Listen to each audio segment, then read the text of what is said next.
अंदाज नया, माध्यम नया, पॉलिटिक्स वाला, आओ राजनीति करें। दिल्ली में विधानसभा चुनाव संपन्न हो गया है। 70 सीटों पर वोटिंग खत्म हो गई है। ये चुनाव केजरीवाल के दावों का, बीजेपी के वादों का और कांग्रेस के वजूद का इम्तिहान है। वोटिंग खत्म हो चुकी है। ट्रेंड किस तरफ जा रहा है, हवा किस तरफ बह रही है। बीजेपी के अपने दावे हैं, आम आदमी पार्टी के अपने वादे हैं, दावे हैं, और वहीं इस बीच कांग्रेस कहां है। इन सब तमाम हालात पर चर्चा के लिए हमारे साथ मौजूद हैं पॉलिटिक्स वाला के एडिटर पंकज मुकादी जी। बहुत स्वागत है पंकज जी। सबसे पहले आपसे ही जानना चाहूंगा, आप भी काफी दिनों से नजर रखे हुए हैं दिल्ली के चुनाव पर, क्या कहती है हवा?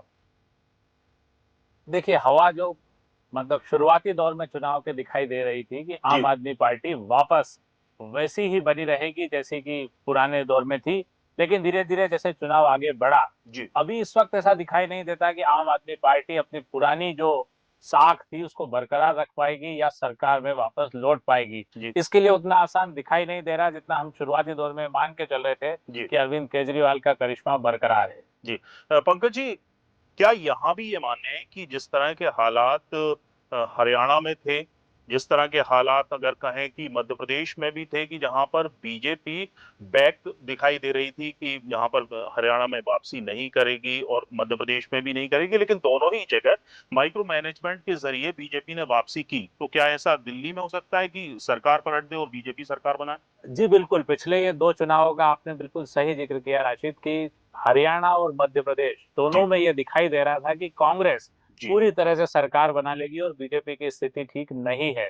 जी लेकिन दिल्ली में भी यही माना जा रहा था कि आम आदमी पार्टी सरकार बना लेगी, भारतीय जनता पार्टी कोई बड़ा ऐसा कोई कमाल नहीं कर पाएगी। लेकिन अंदर खाने जिस तरह से भारतीय जनता पार्टी चुनाव की तैयारियाँ करती है, इन 2 राज्यों की तरह भी दिल्ली को बड़ी मजबूती के साथ चुनाव लड़ा और उसका कारण ये है कि उन्होंने मैन टू मैन मैनेजमेंट जिसको कहते हैं, जी एक-एक वोटर पर फोकस करना, एक-एक वर्ग पर फोकस करना। जी इसी का नतीजा है कि आज ऐसा दिखाई देता है कि भारतीय जनता पार्टी स्पष्ट बहुमत के साथ सरकार बना सकती है दिल्ली में। झारखंड चुनाव के बाद ऐसा माना जा रहा था कि झारखंड में हेमंत सोरेन फिर से मुख्यमंत्री बने, उनको जेल भिजवा दिया गया था, जिसका घाटा बीजेपी को उठाना पड़ा।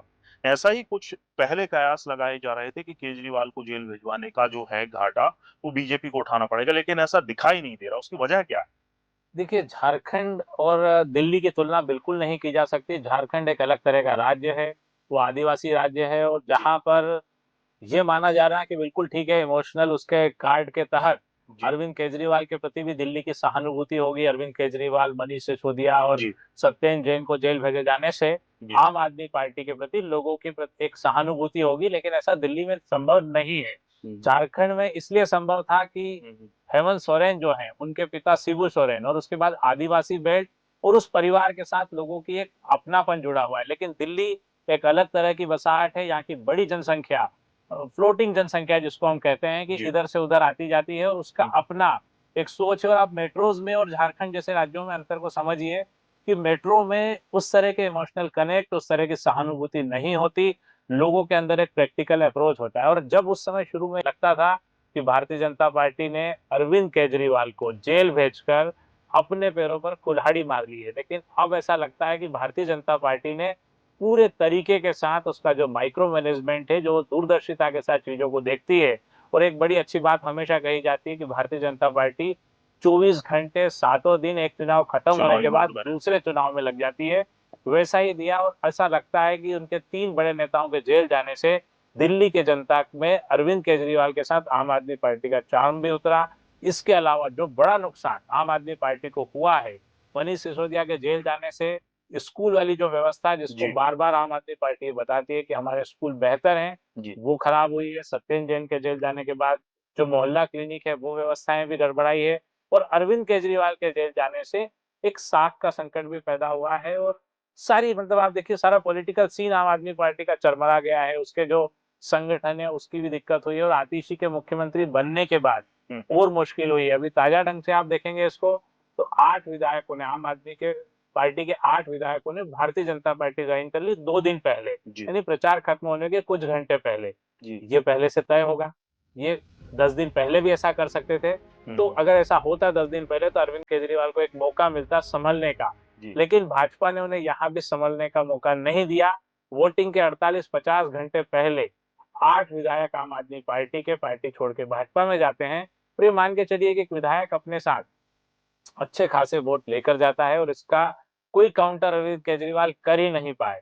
तो मुझे ऐसा लगता है कि आम आदमी पार्टी को बड़े बेहतर ढंग से भाजपा ने यहाँ पर टक्कर दी है इस बार। जी पंकज जी, 2 मास्टर स्ट्रोक, एक 8वां वेतनमान और बजट में 12 लाख रुपए तक की आय वालों को आयकर से छूट, ये इन दोनों को किस तरह से देखते हैं?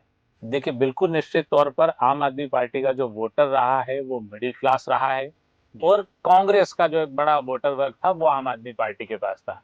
तो ऐसे में जो मिडिल क्लास है उसको 12 लाख की जो आय फ्री हुई है, मतलब टैक्स फ्री हुई है, उसका फायदा जरूर भारतीय जनता पार्टी को मिलेगा। तीसरा, 8वां वेतनमान का जो मामला है, तो बड़े पैमाने पर सरकारी कर्मचारियों को इसका लाभ मिलेगा। इसके अलावा दिल्ली में अवैध कॉलोनियों को वैध करने का मामला भी भारतीय जनता पार्टी ने लिया है। तो ये सब चीजें मिला के बेहतर ढंग से इसको तालमेल के साथ भारतीय जनता पार्टी ने उस चुनाव को लड़ा है। पंकज जी, हमने पिछले कुछ साल पहले प्याज के मुद्दे पर सरकार को गिरते हुए देखा है दिल्ली में। इस बार पानी का मुद्दा, यमुना का जो है वो जल कितना भारी पड़ने वाला है आम आदमी पार्टी को? देखिए, ये कोई मुद्दा मतलब बातचीत के लिए अच्छा मुद्दा हो सकता है यमुना का जल, लेकिन सब जानते हैं कि पिछले कई सालों से यमुना किस तरह से गंदी होती रही है। लेकिन अरविंद केजरीवाल ने कहा कि हरियाणा से जहर आता है और ये भाषणबाजी के लिए अच्छे मुद्दे हैं, ये चर्चा में बने रहने के लिए अच्छा मुद्दे हैं, लेकिन जमुना का बहुत फर्क नहीं पड़ेगा। लेकिन हमको एक बात और देखनी पड़ेगी कि गठबंधन का जो मामला था, अरविंद केजरीवाल को ऐसा लगा कि पंजाब में उन्होंने अकेले के दम पे चुनाव लड़ा, तो वो वापस दिल्ली में भी वैसा कर पाएंगे और कांग्रेस को साथ न लेने, यानी महागठबंधन से अलग होकर अपना चुनाव लड़ने, इंडिया गठबंधन से अलग होकर, वो अरविंद केजरीवाल को भारी पड़ता दिखाई दे रहा है। क्योंकि अरविंद केजरीवाल का जो वोट बैंक है उसको समझना होगा पीछे जाके कि अरविंद केजरीवाल का वोट बैंक वो वोट बैंक रहा है जो 2015 के चुनाव में कांग्रेस का वोट बैंक था। बेसिकली दिल्ली कांग्रेस का गढ़ रही है और शीला दीक्षित का वोट बैंक था जो कांग्रेस से नाराज था। इसलिए आम आदमी पार्टी को वोट मिले, फिर उसके बाद थोड़ा बहुत मिडिल क्लास के वोट भी मिले। लेकिन अभी क्या हुआ इस चुनाव में, कांग्रेस से अलग होने के बाद और कांग्रेस थोड़ी मजबूत होने से वो वोट बैंक जो है कांग्रेस का फिर कांग्रेस के पाले में आया है और मिडिल क्लास वापस, जो 2 मास्टर स्ट्रोक की बात आपने कही, 8वां वेतन आयोग और 12 लाख तक की आय पर टैक्स नहीं, इन दोनों से भाजपा का कोर वोटर भी एक बार फिर भाजपा के पास चला गया। तो आम आदमी पार्टी का अपना कोई कोर वोटर इस चुनाव में अब दिखाई नहीं दे रहा है। पंकज जी, आखिरी सवाल आपसे मैं ये लेना चाहूंगा कि लगातार आज सुबह से ही आप नजर रखे हुए हैं, आपके मुताबिक आम आदमी पार्टी कितनी सीटों तक पहुंचेगी और भाजपा, और सबसे जरूरी अगर हम अस्तित्व की बात करें, कांग्रेस का अस्तित्व बच पाएगा, कुछ सीट इस बार आ पाएंगी या नहीं आ पाएंगी?